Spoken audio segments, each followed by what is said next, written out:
नमस्कार मंडळी, श्री स्वामी समर्थ. चातुर्मासातील 25 नियम.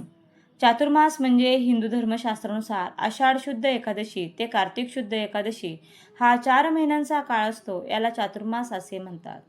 चातुर्मास म्हणजे 4 महिने, आषाढाचे 20 दिवस आणि श्रावण भाद्रपद अश्विन हे 3 महिने पूर्ण आणि कार्तिक महिन्याचे पहिले 11 दिवस. तर सर्वसामान्य लोक चातुर्मासात एखादे व्रत करतात, तर काही नियम देखील पाळतात. या काळात हिंदू धर्मात अनेक व्रत उपासना देखील केल्या जातात. या काळात हिंदू धर्मात वर्णिलेल्या संस्कारापैकी यज्ञोपवीत संस्कार म्हणजे विवाह, दीक्षाग्रहण, यज्ञ, गृहप्रवेश, भूदान इत्यादी शुभकामे केली जात नाहीत. तर या यंदाच्या चातुर्मासात यापैकी एक नियम तुम्ही आवश्यक पाळा. नियम 1. चातुर्मासात 4 महिने दररोज तुळशीसमोर हळदीने स्वस्तिक काढावे. नियम 2. चातुर्मासाच्या काळात 4 महिने दररोज महादेवाच्या पिंडीवर दूध आणि दह्याने अभिषेक करावा. नियम 3. चातुर्मासाच्या काळात 4 महिने दररोज शक्य असल्यास तुळशीसमोर तुपाचा दिवा लावावा. नियम 4. चातुर्मासात काही लोक 4 महिने एकच वेळा जेवण करतात आणि काही जण तामसिक भोजनाचाही त्याग करतात. नियम 5. चातुर्मासात प्रत्येक मंगळवारी आणि शुक्रवारी एका सुवासिन स्त्रीची नित्यनेमाने ओटी भरावी. नियम 6. चातुर्मासात 4 महिने सुंदरकांड, गीता आणि रामायणाचं पठण करावे. माणसाच्या जीवनासाठी हे खूपच फलदायी ठरते. नियम 7. गणपतीला दररोज लाल फूल म्हणजेच तुम्ही जास्वंदीचं फूल देखील वाहू शकता. तुम्ही हा नियम नित्यनेमाने 4 महिने हा करू शकता. नियम 8. चातुर्मासात दान करणे अतिशय खूप विशेष फलदायी मानले जाते. बघा, या 4 महिन्यात दान करणे जीवन संरक्षण आरोग्यासाठी फायदेशीर आहे. तसेच या काळात पितरांसाठी पिंडदान करणे अतिउत्तम आणि यामुळे त्यांच्या आत्मेला शांती देखील मिळते. तसेच या महिन्यात केलेली कोणतीही उपासना आणि साधना ही लवकर फळप्राप्ती देते. नियम 9. चातुर्मासाच्या या 4 महिन्यात तुम्ही गायत्री मंत्राचा 108 वेळा जप हा जरूर करावा. नियम 10. 4 महिने दररोज पुरुषोत्तम दिवसातून एकदा तरी म्हणावे. बघा, तसेच तुम्ही गुरुचरित्रातील 14वा अध्याय दररोज वाचू देखील शकता. खूपच प्रभावशाली आहे. नियम 11. चातुर्मासामध्ये भगवान विष्णू निद्रासनात जातात आणि या दिवसात त्यांची पूजा आराधना करणे अतिशय शुभ मानले जाते. तसेच दररोज ओम नमो भगवते वासुदेवाय नमः या मंत्राचा दररोज 1 माळ जप करावा, म्हणजे भगवान विष्णू यांची आपल्यावरती कृपा राहते. नियम 12. चातुर्मासात येणाऱ्या श्रावण महिन्यात भगवान शंकरांची पूजा अर्चना केली जाते. हा श्रावण महिना भगवान शंकरांना अतिशय प्रिय असा महिना मानला जातो आणि असे म्हटले जाते की जो भक्त खऱ्याखुऱ्या मनाने भगवान शंकरांची आणि विष्णूंची पूजा करतो त्याच्या आयुष्यातील संकटे कायमची दूर होतात. नियम 13. चातुर्मासात तपश्चर्या आणि भक्ती अवस्थेत राहून दररोज सत्यनारायणाची कथा आणि जप किंवा श्रवण करणे हे अत्यंत शुभ मानले जाते. नियम 14. चातुर्मासामध्ये सूर्योदयापूर्वी उठून भगवान विष्णू आणि देवी लक्ष्मींची पूजा करावी. बघा, तसेच दररोज विष्णू सहस्रनाम आणि कनकधारा स्तोत्राचे पठण देखील करावे. नियम 15. चातुर्मासाच्या या 4 महिन्यात तुम्ही दररोज भगवद्गीतेचा 1 अध्याय सुद्धा वाचू शकता. याशिवाय तुम्ही स्वामी चरित्रातील क्रमशः 3 अध्याय किंवा 7 अध्याय देखील आवर्जून वाचू शकता. नियम 16. चातुर्मासाच्या या 4 महिन्यात दररोज जवळच्या परिसरात असलेल्या मंदिरात दररोज प्रदक्षिणा घालाव्यात. हा सुद्धा अगदी साधा आणि सोपा नियम तुम्ही चातुर्मासात करू शकता. नियम 17. चातुर्मासात 4 महिन्यात दररोज तुम्ही महादेवाच्या मंदिरात जाऊन महादेवाच्या पिंडीवर 11, 21 किंवा 108 बेलपत्र व्हावे.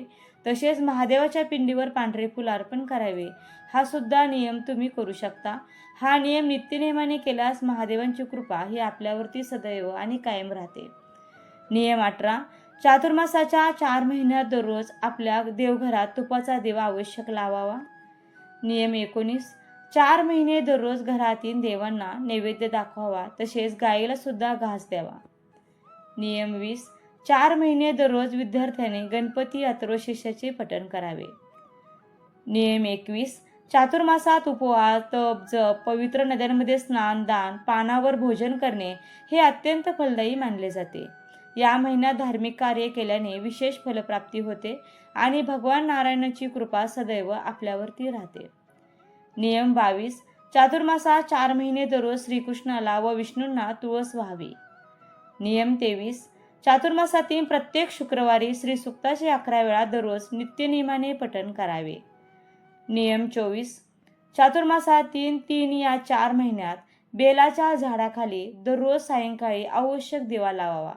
बेलपत्राचे झाड हे महादेवांचे रूप आहे, म्हणून त्याची आवश्यक पूजा करावी आणि अशा प्रकारे उपासना केल्यास आपल्याला शुभफळ लवकरच प्राप्त होते. नियम 25. चातुर्मासात एक वेळ जेवण करणे हे उत्तम मानले जाते. बघा, या 4 महिन्यात तुम्ही जेवढे सात्विक राहाल तेवढे चांगले. श्रावणात भाजीपाला, भाद्रपदमध्ये दही, आश्विनमध्ये दूध आणि कार्तिक महिन्यात डाळींचा त्याग करावा. या काळात शक्यतो पाण्याचा वापर जास्त करावा. शक्य तितक्या चांगल्या मनाने भगवंताला गुंतवून ठेवण्याचा प्रयत्न करावा. नंबर 26.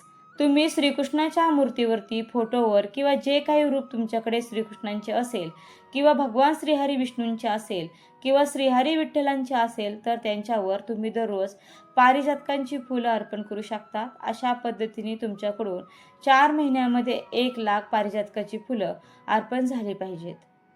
नियम 27. श्रीहरी विष्णूंना लक्ष तुळशी अर्पण म्हणजेच 1,00,000 तुळशींची पानं तुम्ही या 4 महिन्यांच्या काळात अर्पण कराल तर या पद्धतीने देखील संकल्प घेऊ शकता. नियम 28. याचबरोबर हे 4ही महिने तुम्ही दुर्गा सप्तशती दररोज पाठ करू शकता, म्हणजेच आपल्या कुलदेवीची सेवा देखील करू शकता. नियम 29. याचबरोबर गुरुचरित्राचे पारायण देखील तुम्ही करू शकता. तसेच संक्षिप्त गुरुचरित्राचे पारायण देखील तुम्ही या 4 महिन्याच्या काळामध्ये करू शकता. नियम 30. नवनाथ पारायण करू शकता. तुम्ही शिवलीलामृत या ग्रंथाचं पारायण देखील करू शकता किंवा शिवलीलामृतातील जो 11वा अध्याय आहे याचे देखील तुम्ही दररोज पठण करू शकता. त्याचबरोबर श्री गणेशांना लक्ष दुर्वार्चन 1,00,000 दुर्वा तुम्ही गणपती बाप्पांना या 4 महिन्यांच्या काळामध्ये अर्पण कराल. या पद्धतीचा देखील तुम्हाला संकल्प घेता येईल. नियम 31. आषाढी एकादशीपासून ते कार्तिक एकादशीपर्यंत महादेवाला 4 महिन्यामध्ये 1,00,000 पांढरी फुलं अर्पण करतात. म्हणजेच रोजच काही असं ठरलेलं नाही की रोज 1,000 2,000 असं काही नाही.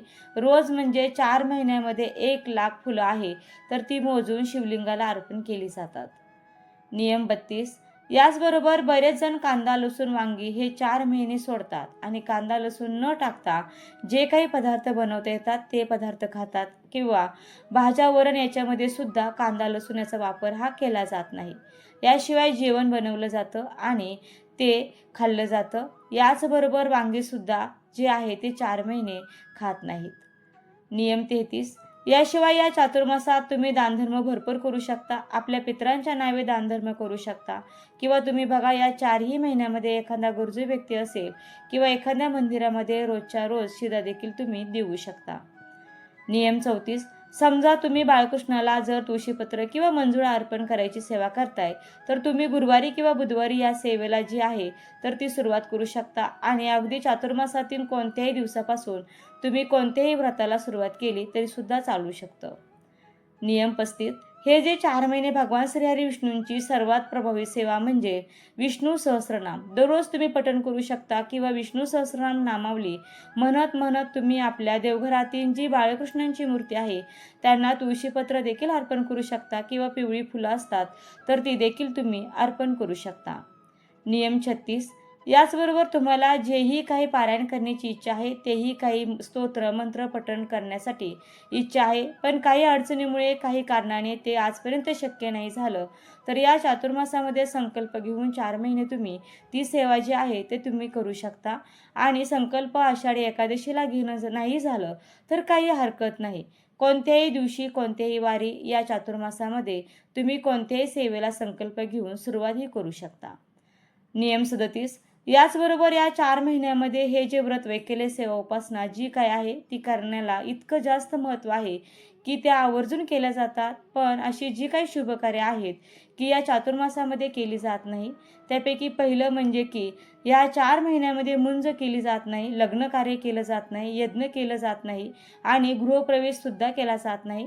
तुम्ही स्वतः घर घेतलं असेल आणि गृहप्रवेश करण्याचा विचार करत असाल तर तुम्ही आषाढी एकादशीपासून ते देवउठणी एकादशीपर्यंत नवीन घरामध्ये वास्तुशांती किंवा गृहप्रवेश हा करू शकत नाही. तुम्हाला थोडंसं थांबावे लागेल. अशा प्रकारे चातुर्मासातील या नियमाचं पालन केल्यास आपलं आरोग्य सुधारेल, मानसिक पीडा नाहीशी होईल, सर्व इच्छाकांक्षा पूर्ण होतील, तसेच सर्व प्रकारच्या पापांचा नाश देखील होईल. सर्व प्रकारच्या मानसिक विकारांचा नाश होऊन मानसिक दृढता प्राप्त होते. तसेच आपल्याला पूर्वजांचे आशीर्वाद देखील प्राप्त होतात. त्याचबरोबर चातुर्मासामध्ये 4 महिने या प्रकारचे नियमाचं पालन केल्यास भगवान विष्णू आणि शिव यांची कृपा आपल्याला सदैव प्राप्त होते. जीवनात आनंद आणि समृद्धीत वाढ देखील होते.